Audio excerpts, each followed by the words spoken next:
Assalamualaikum warahmatullahi wabarakatuh. Selamat siang.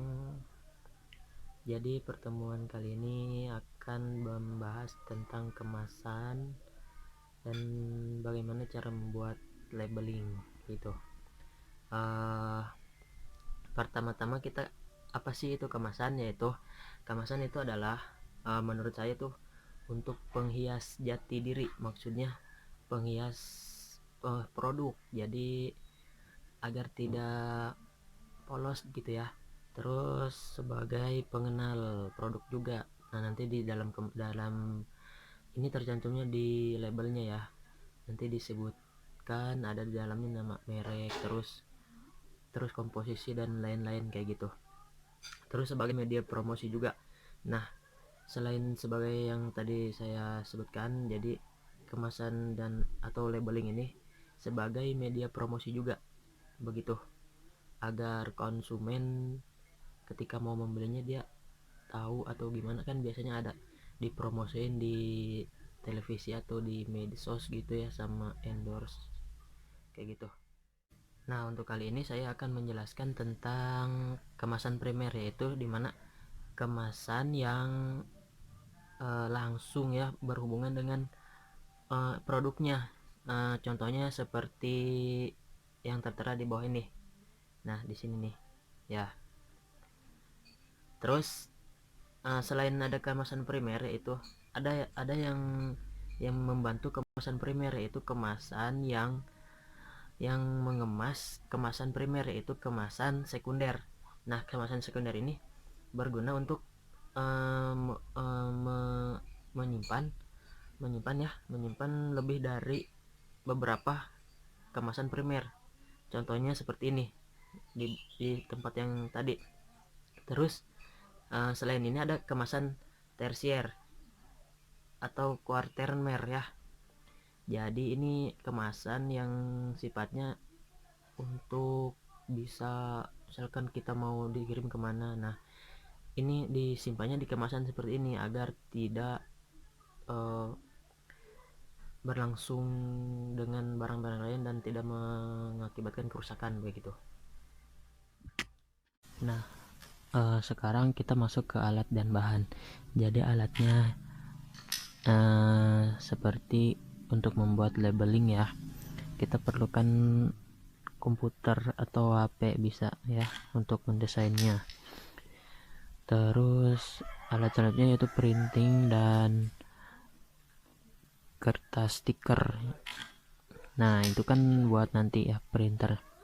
Terus bahannya, nah bahannya itu air nira, kemudian sedikit minyak, dan keperluan untuk proses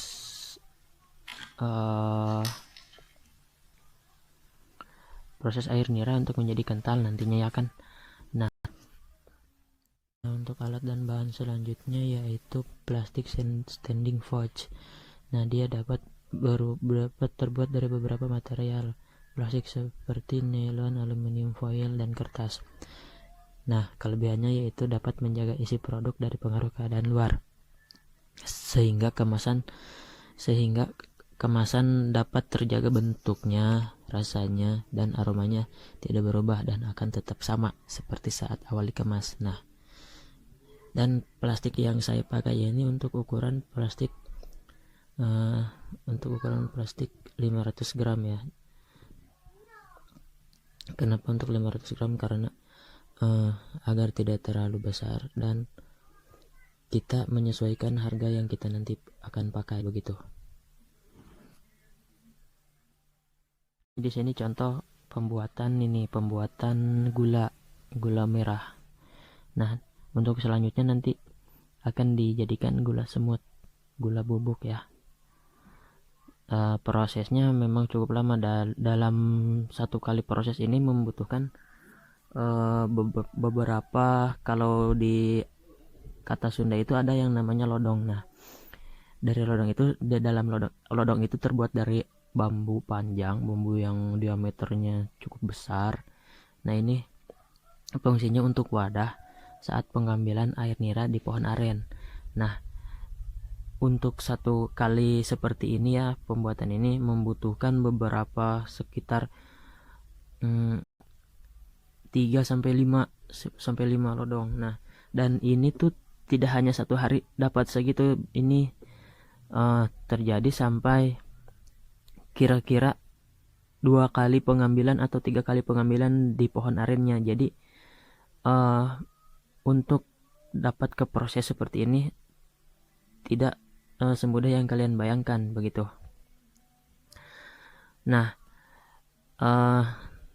kan tadi dikasih tahu seperti itu. Jadi tidak setiap ngambil dari pohon aren itu langsung dikasih masak ya.